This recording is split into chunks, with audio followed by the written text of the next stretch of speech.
Good morning, everyone. It's the Lovewell team along with our wonderful loan person, Bill Jarvis. And I know it's been hot. It's supposed to be a little cooler today. So wonderful, Bill, number one loan officer. Take it away and tell us the bad news, good news, whatever. Well, it's actually, it depends on when you saw us last. It's actually probably a little better than, it's better than it's been the last couple of weeks.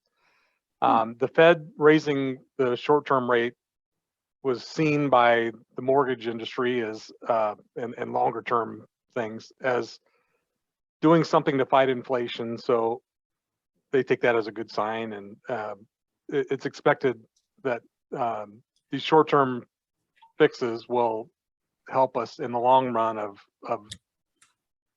kind of bringing down inflation. So there was a 3/4 point increase to the Fed rate last week, and they announced probably another 3/4 coming next, and more to come. So the rates in the last few weeks have been pretty much over 6% for all conventional loans, and definitely over 5%, up to maybe even like 5.5% on FHA.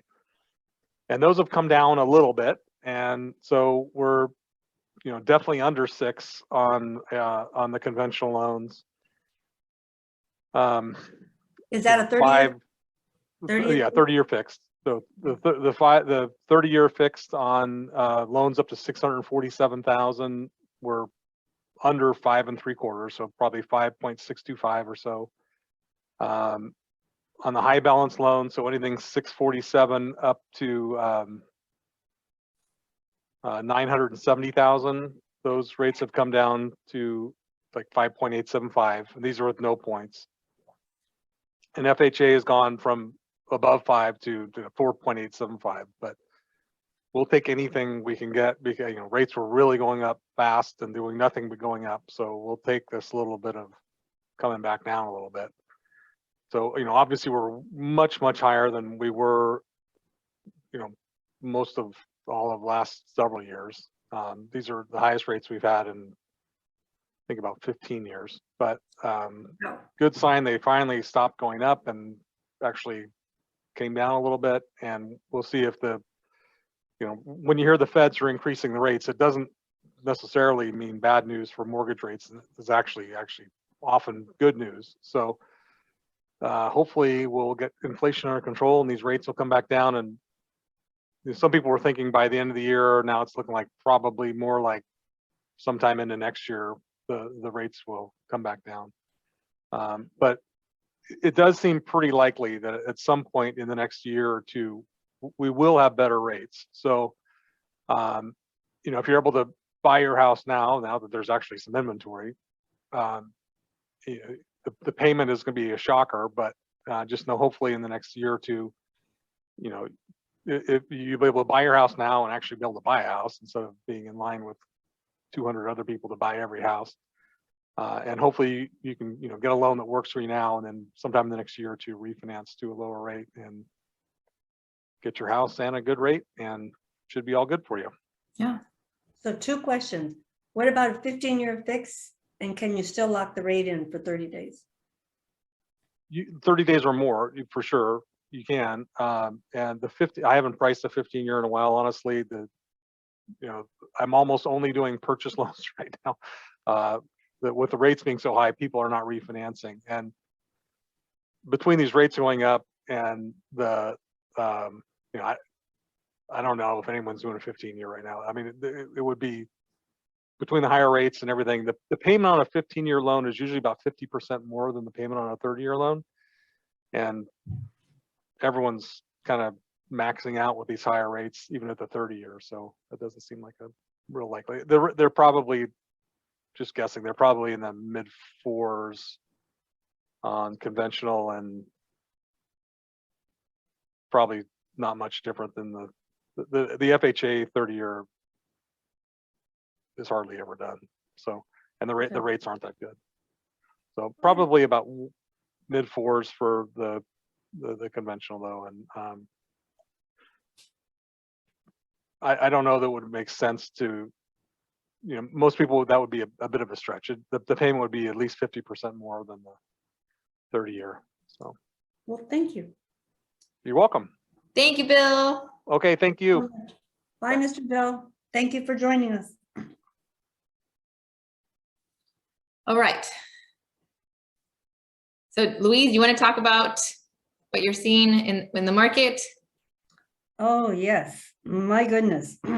What a difference of even 2 weeks. I mean, I think we went from, well, like Bill was saying, you know, the interest rates being in like the sixes, some fives, but basically in the sixes.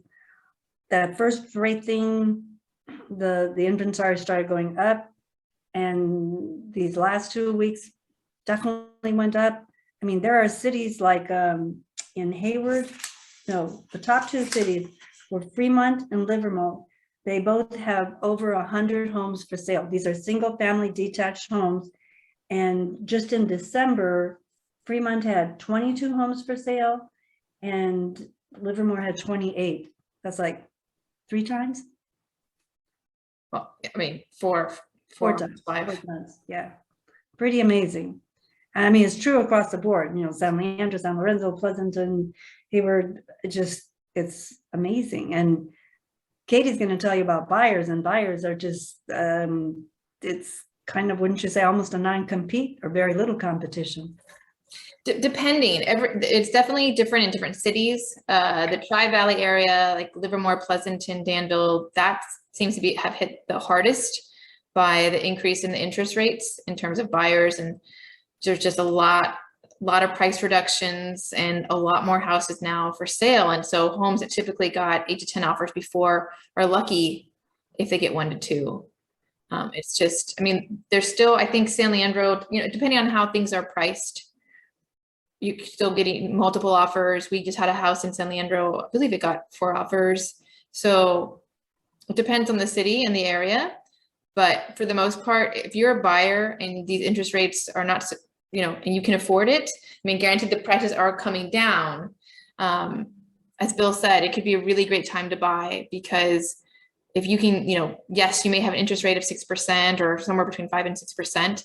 But if they do go down in a year and you can refinance and you're buying a house that's now 100, 200, 300,000, you know, where it was a few months ago, where now you can ask for, I hear of all kinds of stories of people asking for credits, people having contingencies, all these things that, you know, again, 2 months ago, you would never have dreamed of asking for repairs or credits or having all your contingencies, because it's such a competitive market. So if you're a buyer, and can afford the interest rates, I would go for it if you could. I mean, Katie even had one of our past clients, they actually wrote an offer contingent upon them selling a home.